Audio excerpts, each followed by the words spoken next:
Hi, we're here today to talk about A Midsummer Night's Dream.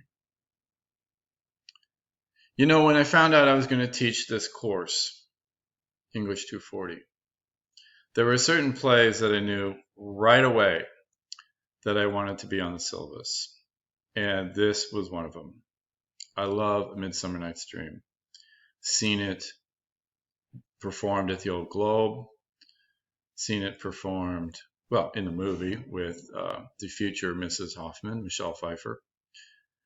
And it's just fantastical. It's wonderful. It's fairies and magic, and it takes us away, right?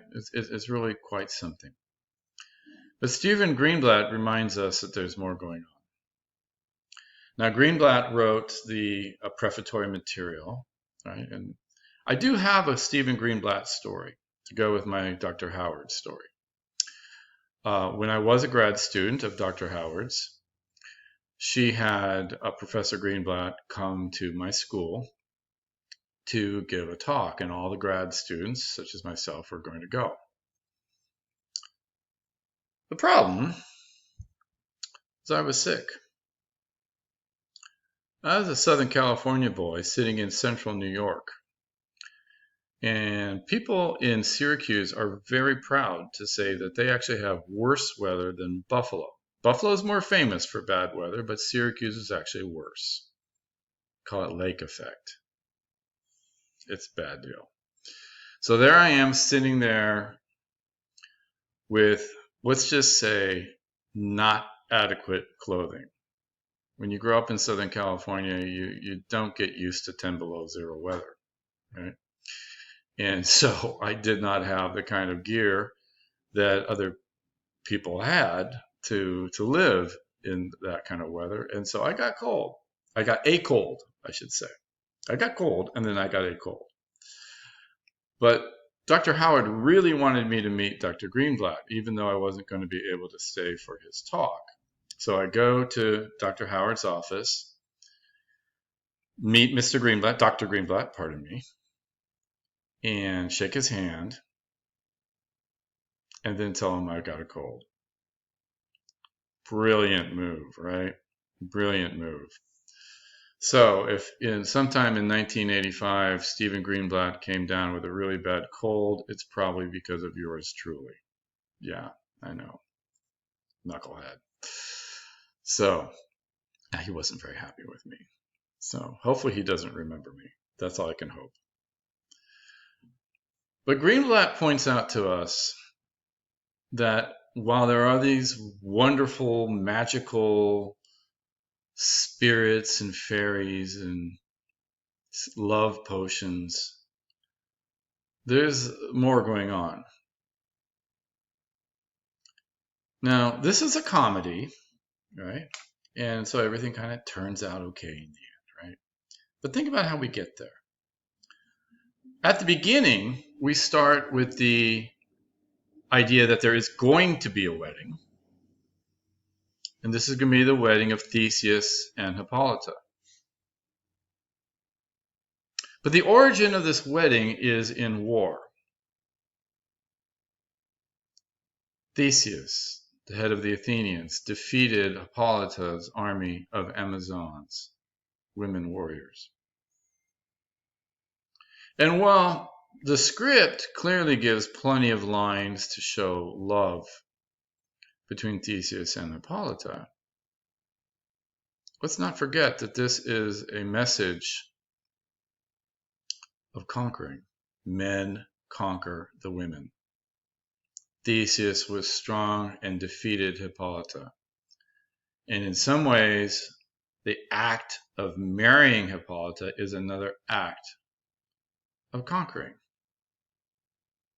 Okay? And I think about this power relationship. And one of the things I've asked you to think about with this play is power. How power functions. Who has the power? How do they use that power? This is probably most evident with Oberon, who, again, is kind of a disturbing sort of character.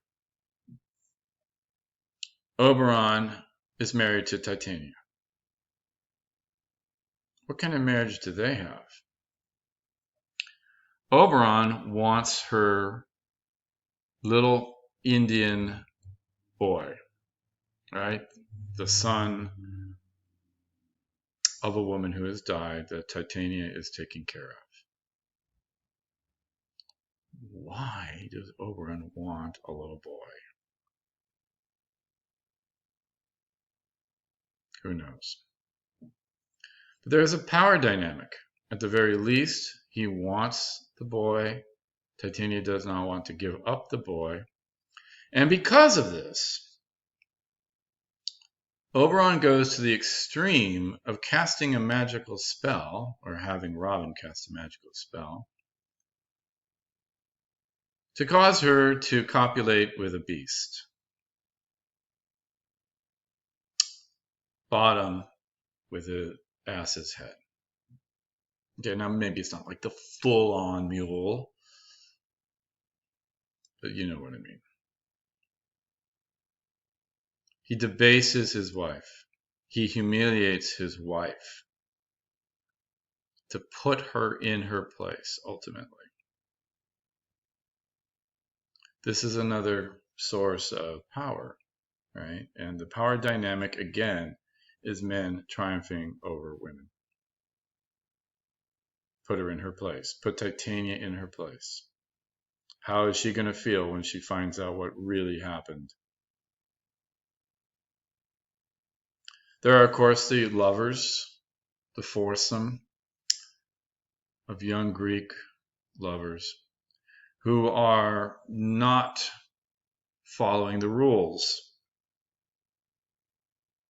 Aegeus, the father of Hermia, wants her to marry the man that he has picked for her, Demetrius. She is in love with Lysander. Okay? And so you have the parent, the male figure in this case, a father, in charge of the young daughter's life, to the point where he is willing to have her executed if she doesn't obey him. Sounds kind of familiar when you read some of the headlines from other places around the world, right? As if this has gone away.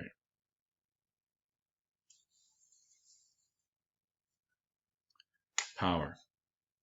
Theseus brings up at least a third option, which is life as a nun. Which is life, but what kind of life is it? And especially within the world of Shakespeare, right, it doesn't seem particularly inviting. Right? Well, yes, it's a life of prayer and contemplation. It's also a life without human love, right? Without that extra love. Helena is, of course, on the outs. The man that she loves and who allegedly had tried to woo her before now casts her away because he wants Hermia. So there's that going on as well. Now, of course, we know the play because we've read the play. We're familiar with the play, right? I hope you've seen productions of it. I've seen it in the Old Globe, watched it on film with Stanley Tucci and the future Mrs. Hoffman, Michelle Pfeiffer. One can only hope.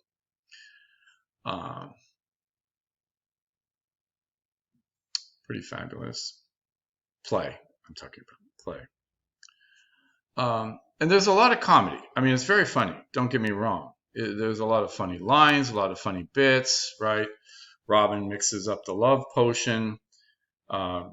And so both the young men are now suddenly in love with Helena instead of Hermia.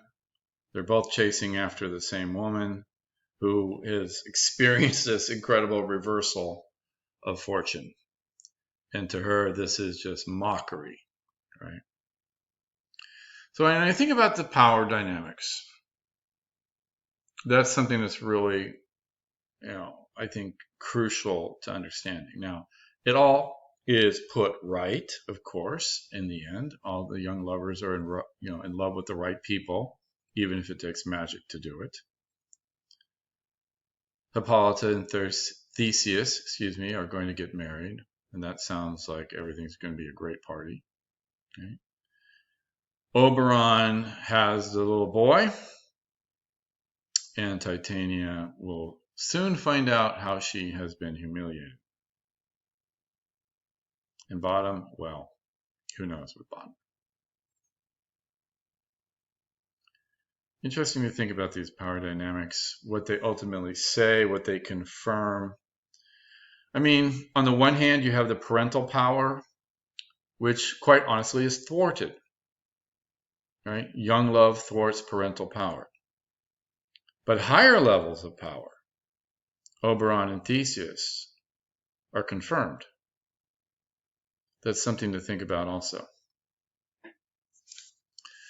The world of the forest, right? As we've talked about before, talked about it in As You Like It. I mentioned Joseph Campbell talking about the world of the forest. This is even more clearly the world away from reason and into imagination, fantasy, emotion, where all things are basically possible. Fairies, sprites, twisting and turning of who you love, right? All things happen in the forest. And the forest in this play, right, is a particularly beautiful and wonderful place. But again, think about some of the things that happen, right? Bottom is turned into, well, he's transformed with the head of an ass. Why?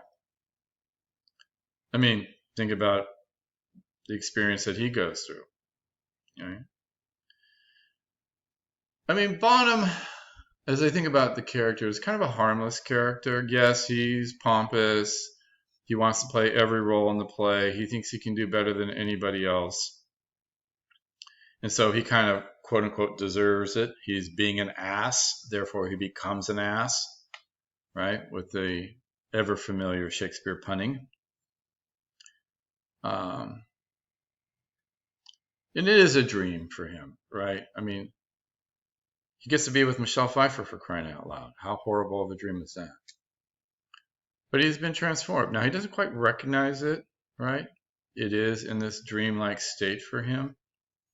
But he too is humiliated in this sense, right? He is transformed into something, quite frankly, horrible, right? And he's just a simple working class guy trying to get along in the world, right? And so Bottom as the object of ridicule. Lastly is the play within a play. Right? A device that probably more famously you may recall from Hamlet. And if you don't recall from Hamlet, that's okay. We're going to do Hamlet too. That was one of the other plays I knew immediately I wanted to teach. Mousetrap.